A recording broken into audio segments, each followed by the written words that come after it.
Dan kita lihat seberapa banyak anggota keluarga Atut yang duduk di kursi pemerintahan, eksekutif, dan juga legislatif. Kita akan mulai dari lembaga eksekutif. Corak sebuah sistem konstitusi di negeri ini terbuka sangat jelas. Hakim Ketua Mahkamah Konstitusi, sebuah lembaga hukum tinggi, belakangan mendapat gelar baru, koruptor kelas kakap.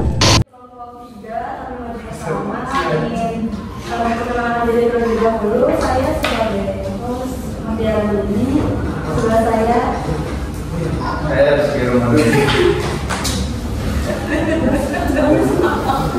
Saya Ferry Irawan, bisa dipanggil Penny. saya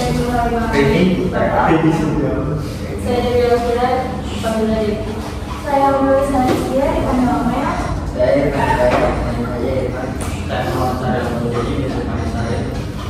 Kita dari kelompok 3 dengan tema Pancasila sebagai dasar yuridis dan politik. Di sini kita mau membahas tentang bagaimana dinasti politik mempengaruhi pertumbuhan ekonomi dan pembangunan sosial. Menanyakan ini kepada santri tentang penyebab dinasti bisa terjadi di Indonesia, bagaimana sih? Ya, ingin menjawab.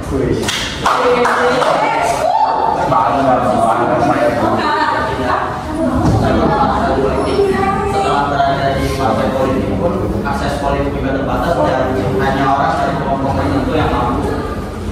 Kelembagaan partai politik yang belum demokratis, hal ini terjadi sebab rekrutmen dilakukan oleh segelintir orang dalam partai politik tertentu. Jadi kan maksudnya demonstrasinya penyebab terjadi politik 2 poin. Mungkin ada opini lain penyebab terjadi dinasti politik. Saya ingin menambahkan ya. Untuk opini lain, di sini ada tingginya biaya politik menjadi penyebab politik dinasti. Praktek mahar politik ikut membuka jalan terjadinya politik dinasti. Terus masyarakat yang masih rendah kesadarannya dalam mengevaluasi politik dinasti, alasannya masyarakat perlu memahami pendidikan politik dan pendidikan memilih dengan baik. Nah, di sini ada yang ingin dijelaskan contoh kasus dinasti politik yang sudah terjadi. Kalau untuk contohnya, contoh kasus dinasti politik itu dari keluarga Bupati Banten yang berakhir di korupsi. Kemarin Ketua KPK Agus Raharjo mengatakan tidak memilih pemimpin daerah yang berasal dari dinasti politik. Menurut Agus, makanya yang sering disebut dinasti seperti ini harus dipertimbangkan untuk apakah ada usaha pemerintahan dan dinasti. Dinasti politik masih banyak terjadi di berbagai daerah Indonesia, mulai dari kolaborasi hingga keluarga kandung saling mendominasi posisi kepemimpinan daerah. Berarti fenomena dinasti politik itu modal terjadi cukup sering di Indonesia. Berarti kan ada dampak negatif, dampak positifnya dari dinasti politik. Saya mau menjawab ya, negatifnya itu yang pertama mengacau keadilan sosial karena dinasti politik seringkali mengabaikan hak karena dinasti politik cenderung mengusulkan kelompok tertentu hingga menciptakan kesenjangan sosial dan menghambat pemerataan kesejahteraan. Ini bertentangan dengan sila 5 Pancasila. Yang kedua, menghambat demokrasi. Tapi dinasti politik seringkali mengabaikan mekanisme demokrasi masyarakat seperti pemilihan umum yang bebas dan adil. Ini bertentangan dengan sila 4 Pancasila. Kemudian yang ketiga, mengancam kesatuan. Dinasti politik dapat memicu perpecahan dan konflik sosial, terutama jika kekuasaan hanya dinikmati oleh kelompok tertentu. Bertentangan dengan kebebasan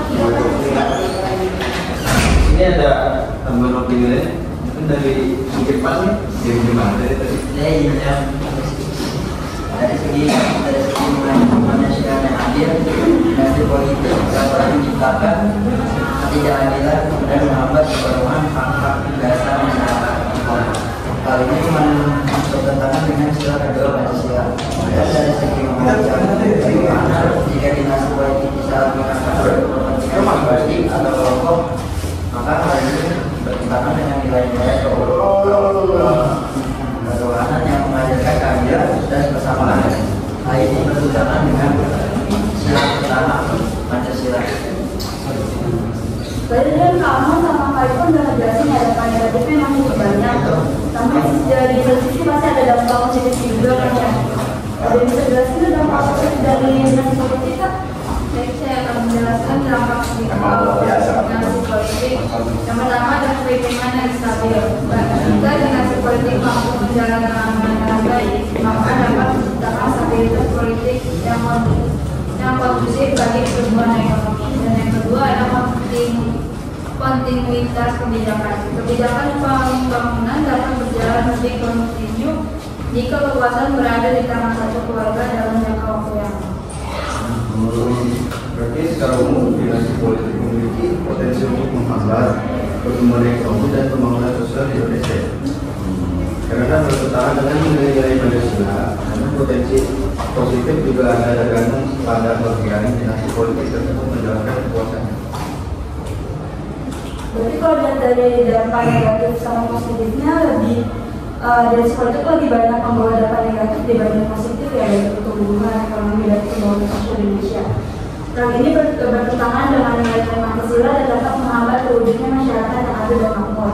Untuk mengatasi masalah ini, perlu dilakukan reformasi sistem politik yang lebih demokrasi dan transparan.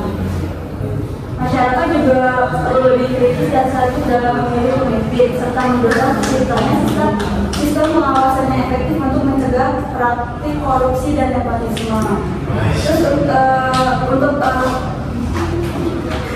jadi kan tadi juga udah ada penyebab, terus dampaknya, negatif positifnya, pasti harus ada pencegahan nih supaya nggak terjadinya dinasti politik. Terus kita tuh harus apa sih kalau untuk Tanya. Izin menjawab, untuk mencegah terjadinya dinasti politik, kita perlu memperkuat demokrasi melalui pemilu yang jujur dan adil, meningkatkan partisipasi masyarakat. Terus ada reformasi partai politik dengan menekan pada meritokrasi dan kualitas kader. Selanjutnya, tegakkan hukum, berikan sanksi tegas bagi pelanggar hukum tanpa pandang bulu. Yang selanjutnya, libatkan masyarakat sipil, berikan ruang bagi masyarakat untuk mengenal pemerintahan, tingkat pendidikan dan politik agar masyarakat lebih memahami dan efektif dalam politik. Intinya, untuk mencegah dinasti politik, kita harus melakukan upaya bersama dari semua pihak dan sistem demokrasi yang kuat. mungkin itu aja, cukup sekian dari kami, kurang lebihnya.